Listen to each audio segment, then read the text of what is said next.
Hello, this is Brian Mendola, and for the next half hour, I'll be reading from the January 5th, 2025 issue of the Chautauqua Gazette on the Niagara Frontier Radio Reading Service. Let's get started with our top headlines. Contributing writer Jordan Nicholson. Headline: A year that refused to sit still, looking back at 2025 and looking ahead of 2026. If 2025 was a unifying theme, it's motion with uncertainty. The year did not move in the straight lines so much as it swerved politically, culturally, economically, and emotionally. Old assumptions were tested, new ones emerged, half-formed, and Americans, Western New Yorkers included, found themselves toggling between exhaustion and fascination. It was a year when extraordinary became routine, when headlines blurred out into the background noise, and when even the most local conversations felt tethered to global forces far beyond Chautauqua County. As we turn the calendar to 2026, it's without pausing, not to settle arguments or declare winners or losers, but to take stock of where 2025 carried us and where the next turn of the road will lead. Continue from the first statement. Cultural and world affairs, the unexpected center. For a world accustomed to symbolic first, 2025 delivered one that still feels all surreal. An American Pope. The election of the U.S.-born pontiff sent shockwaves through the Vatican and far beyond it, reframing conversations about faith, geopolitics, and the global balance of moral authority. The Holy See is now occupied by a White Sox fan from Chicago, South Chicago, might I add, who loves pizza, marshmallow peeps. Pope Leo's early popularity is a sign the Cardinals hit a home run. Not with those Cardinals, of course. Beyond Rome, global affairs remained tense and fragmented. Wars simmered without resolution. Alliances strained to the breaking point.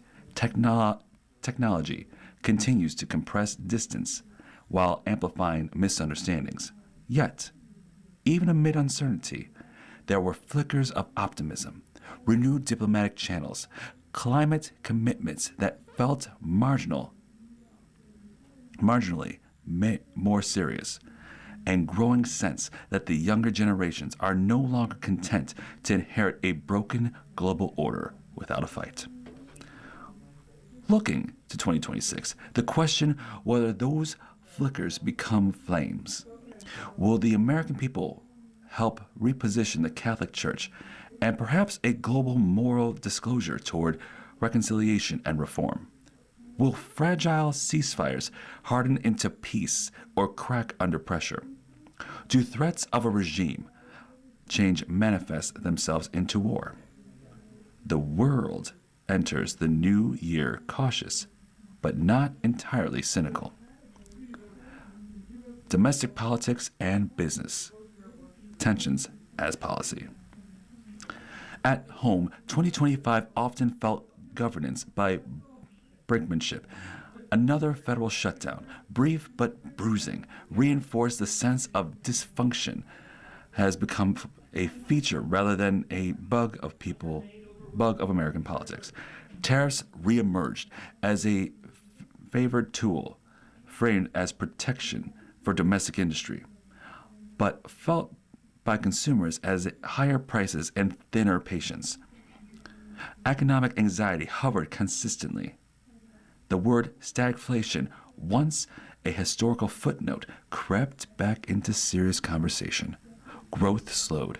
Inflation cooled unevenly. Wages struggled to keep pace. For many households, especially in rural and post-industrial regions, stability felt a conditional at best. Corporate America,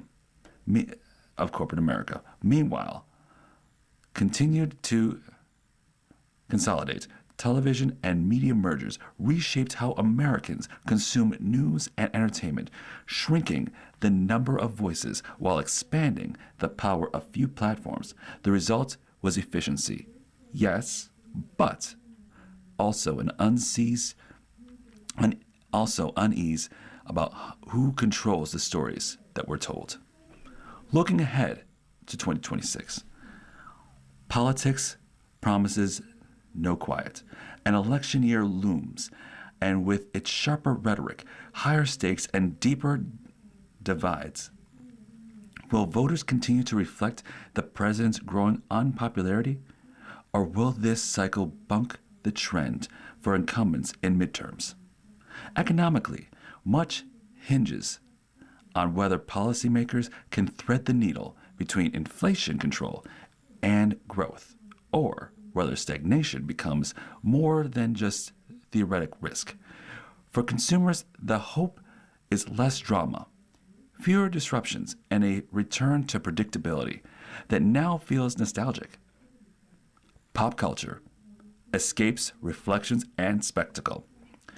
If politics exhausted, pop culture absorbed the overflow. Television in 2025 doubled down on the prestige and nostalgia of reboots, finales, and sprawling limited series designed to dominate the conversation for weeks at a time. Streaming fatigue became real, even as viewers kept watching. Movies isolated between spectacle and introspection. Big budget franchises still ruled the box office, but smaller, more personal firms punched above their weight class, reflecting a public appetite for stories that felt human again. Music, as always, captured the mood most cleanly. Taylor Swift continued the era-defining run, less a pop star than a cultural institution. Sabrina Carpenter's accent felt emblematic of a new generation, self-aware and sharp and unapologetically online. Kendrick Lamar's Super Bowl halftime show was not just entertainment, but a statement, reminding viewers that mass audiences can still be challenged, not just placated. In 2026, expect pop culture to wrestle even more directly with identity, technology, and authenticity. Artificial intelligence will test the ideas of authorship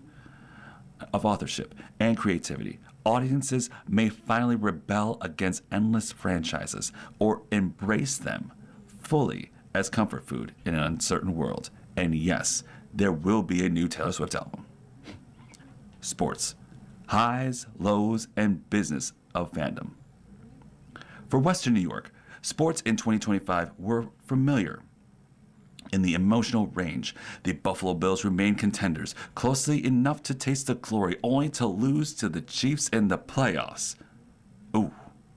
The Sabres showed flashes of progress and then faltered, inspiring hope, but reminding everyone how fragile rebuilds can be if they lasted more than a decade.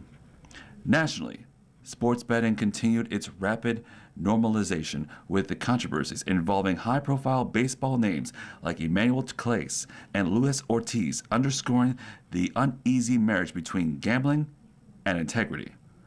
The epic World Series, one for the ages, offered a reminder of baseball's and Shohei Ohtani's enduring magic, even as debates about potential salary cap and the future of sports economic model grew louder. Closer to home, the final season of Highmark Stadium symbolizes a balancing act between honoring tradition and chasing modern revenue streams. As more teams and cities seek sleek new stadiums, taxpayers and municipalities are often left wondering if this was worth it. Kansas City, Nashville, Washington, Cleveland, and Chicago are all building new football facilities, most of them with major public subsidiaries. As stadium franchising, and financing continues to be a hot button issue, one thing remains perfectly clear. Sports are big business. Looking into 2026, sports promises both novelty and nostalgia. NHL players will return to the Olympics, restoring a long-missed layer of international drama.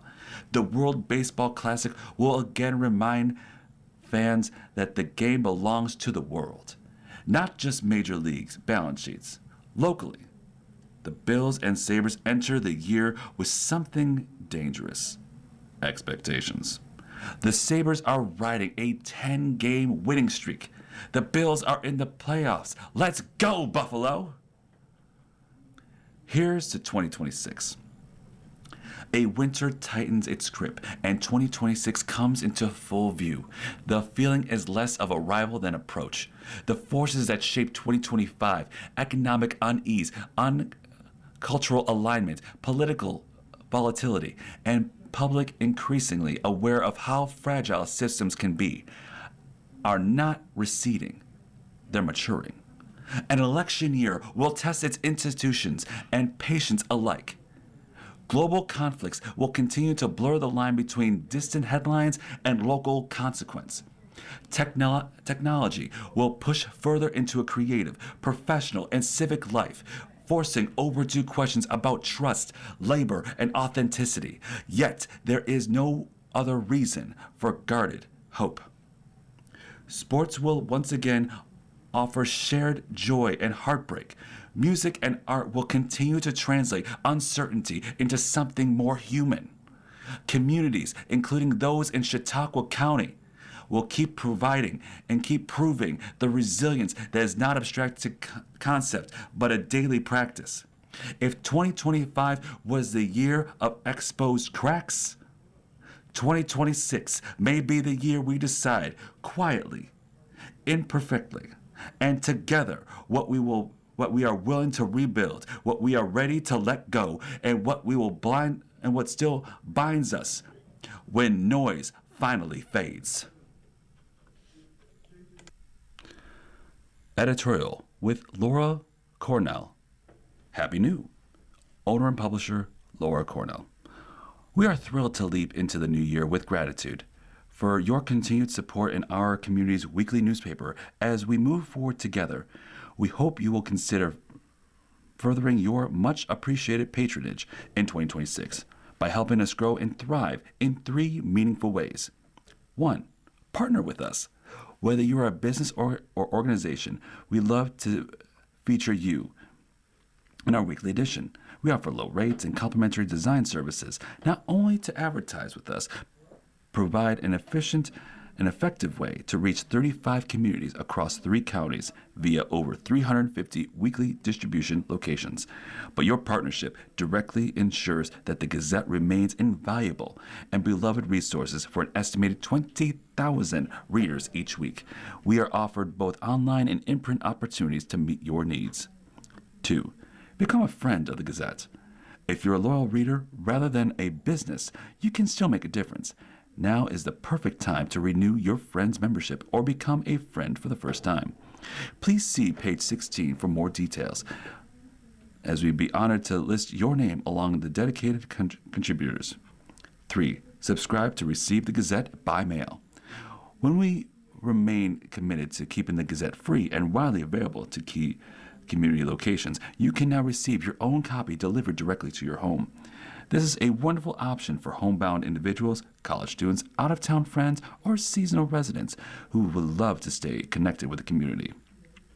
I want to again express my heartfelt thanks to loyal readers who are current and prospective partners and friends, and our incredible team of designers, technicians, and writers who make all possible. Next month will mark 2 years since I had the honor of purchasing this beloved newspaper to carry on its legacy of its founder, Stacy Hannon. Together, with your support, we're looking forward to launching a better, stronger 2026.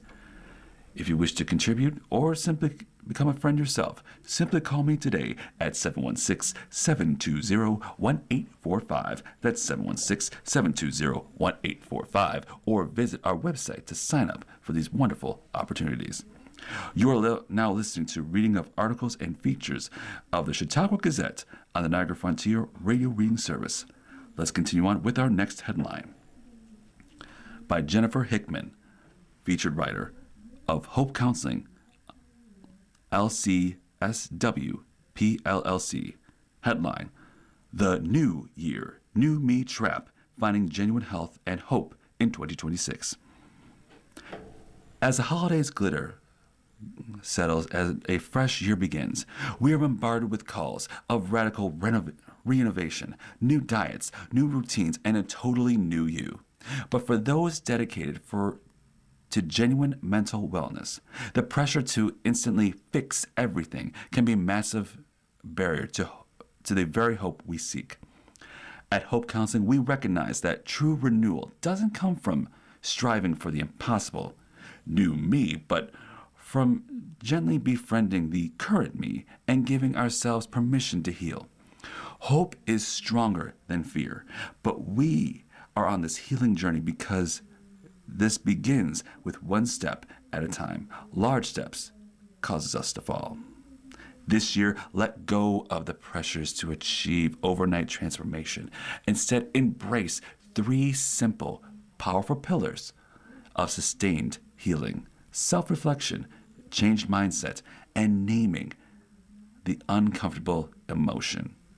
That creates a solid foundation for lasting hope.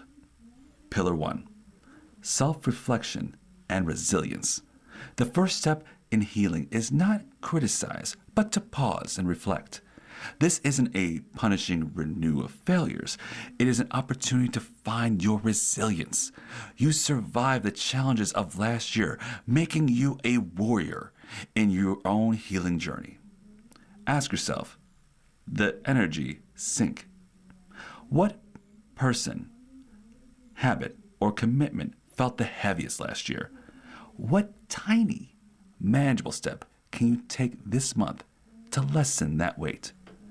Muting toxic group chats, blocking out one evening a week for quiet time are some examples. Celebrating the gentle wins. Name one instance where you showed yourself self-compassion or resilience. True healing is found not in what you achieved, but in how kindly you handled the challenge. Pillar 2, the change mindset.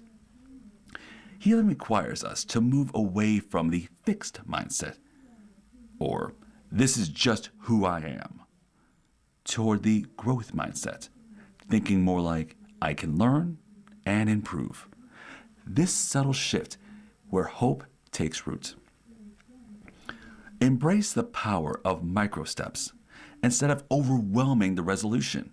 I must exercise today. I must read this chapter. Focus on a tiny daily non-negotiable action. For example, promise yourself, I will put on my walking shoes for 2 minutes every morning. This small step builds immediate success and improves to your brain that change is possible without causing you to stumble. We are finding our resilience one small, safe step at a time. Pillar 3, name it to tame it. The final pillar is where we meet our uncomfortable emotions head on. Many people feel a generalized sense of stress or sadness, but healing requires emotional granularity, giving the feeling its specific true name. When we can name an emotion, we can gain mastery of it. The next time a difficult feeling arises, pause and ask, is this just anger? Is it frustration, jealousy, or annoyance? Is it sadness? Or is it loneliness, guilt, or grief? The moment you can specifically label the emotion, saying, I'm feeling apprehensive, instead of just, I'm stressed, you create a crucial space between the feeling and your reaction. This is the arrival of healing. The moment you choose a conscious response over an emotional reaction. This year, choose to be the gentle warrior of your own journey. Your healing doesn't require giant leaps, only consistent, compassionate steps forward. Headline: Wellness Initiative for Senior Educators, or WISE, W-I-S-E, program empowers older adults to live healthy and vibrant lives. Contributed by Prevention Works. Prevention Works Incorporated is proud to announce the expansion of the Wellness Initiative for Senior Education, or WISE, program, a dynamic health education initiative designed to help older adults celebrate healthy aging, make smart life choices, and enhance their overall well-being. This opportunity is made possible through generous funding and partnership with United Way of Chautauqua County, the Chautauqua County Office for Aging, and New York State OASAS. The WISE program is a 6-season series that provides older adults with valuable tools and insight to support physical and emotional wellness. Each interactive session explores topics such as medication management, improving brain health, understanding how aging affects the body, and making informed decisions about alcohol, prescription medications, and overall other substances. Quote, WISE is more than just an educational program. It's a chance for older adults to connect, share experience, and learn practical ways to enhance their quality of life, said Melanie Wachowski, Executive Director of Prevention Works. Developed by Prevention Research Institute, Incorporated, the WISE program is an evidence-based and nationally recognized for its success in promoting healthy aging and preventing substance misuse among older adults. Participants benefit from engaging discussions, educational materials, and opportunity to ask questions in a supportive and welcoming environment. Participants have shared overwhelmingly positive feedback with noting, I would love all of my loved ones to go through this. It has opened my eyes to many things I wasn't aware of. The program is facilitated by Ruth Chase, WISE coordinator and prevention at Prevention Works. WISE reminds us of that healthy aging isn't just about living longer, it's about living well, staying engaged, and embracing each chapter with confidence, says Chase. Prevention Works is offering a WISE program at no cost to adults age 55 or older to the Chautauqua County, and upcoming sessions include Fredonia First Presbyterian Church, Wednesdays from January 21st through February 25th, 9:30 a.m. until 11:30 a.m. Silver Tree Methodist Gardens, Falconer, Thursdays, January 22nd through February 26th, 1 p.m. to 3 p.m. Registration to sign up is open, so please give us a call at 716-753-4582. That's 716-753-4582. About Prevention Works Incorporated. Prevention Works Incorporated is dedicated to educating and empowering our community to thrive. We are committed to promoting health and wellness throughout Chautauqua County. Through prevention, education, and outreach initiatives, we work to empower individuals of all ages to make healthy and informed choices. Peace, hope, and joy with Linda Kent. New year, new start with future writer Linda Kent. I'm not one for New Year's resolutions. I never stuck to them. I gave up on them years ago. I see everyone's posting resolutions, and I'm happy for them. I'm also envious. I'm trying something new this year. I'm going to make New Year, New Start list. First on the list, I'm going to put to finish things. Anything. I'm a procrastinator, and this must stop. Maybe if I write it down for everyone to see, it will encourage me to follow through. Another thing, reach out to others who need help. I've needed help over the years, and someone was always there for me. I want to be there for someone in times of their trouble. Going through things alone is hard. Going through things with someone is better.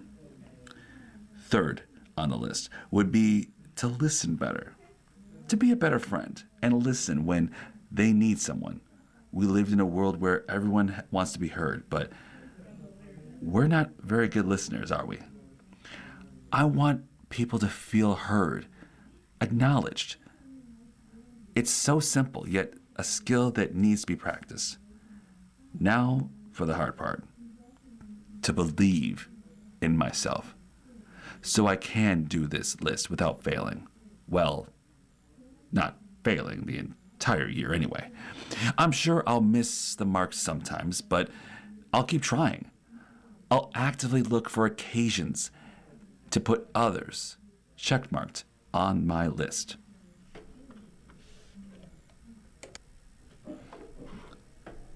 And this concludes my time here. You've been listening to a reading of articles and features from the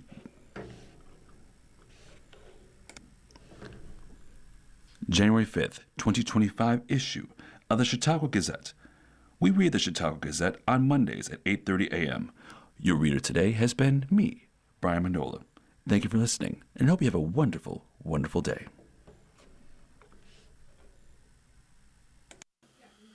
You're listening to the Niagara Frontier Radio Reading Service. Radio reading serves people who are blind or have a print disability throughout Western New York and Southern Ontario's Niagara Peninsula. From its broadcast studios at 1199 Harlem Road in Cheektowaga, just north of Clinton Street. Almost 40 years and more than 300,000 hours of radio readings to those unable to read printed matter on their own. Our broadcast signal is provided at no charge by WNED.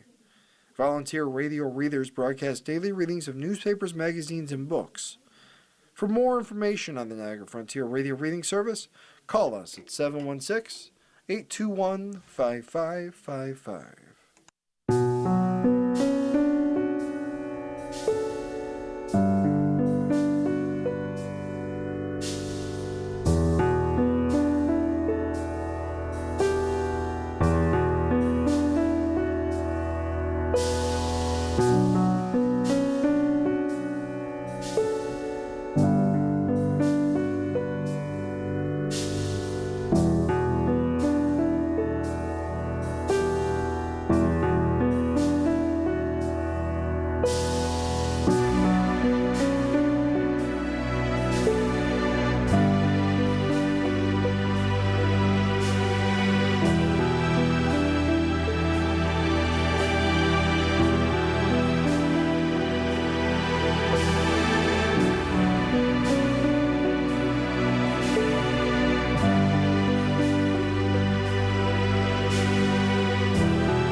Good morning. Welcome to another broadcast day in the Niagara Frontier Radio Reading Service, a private not-for-profit organization. As always, please feel free to contact us with your comments, suggestions, or any questions you may have. Our phone number here is area code 716-821-5555. Our agency website is nfradioreading.org. Our agency website, I just mentioned, is all the ways to contact us, including our phone number, which I mentioned. If you have any comments, suggestions, or questions, reach us through any of those ways, and stay with us. Our About Phone News is coming up in just a moment.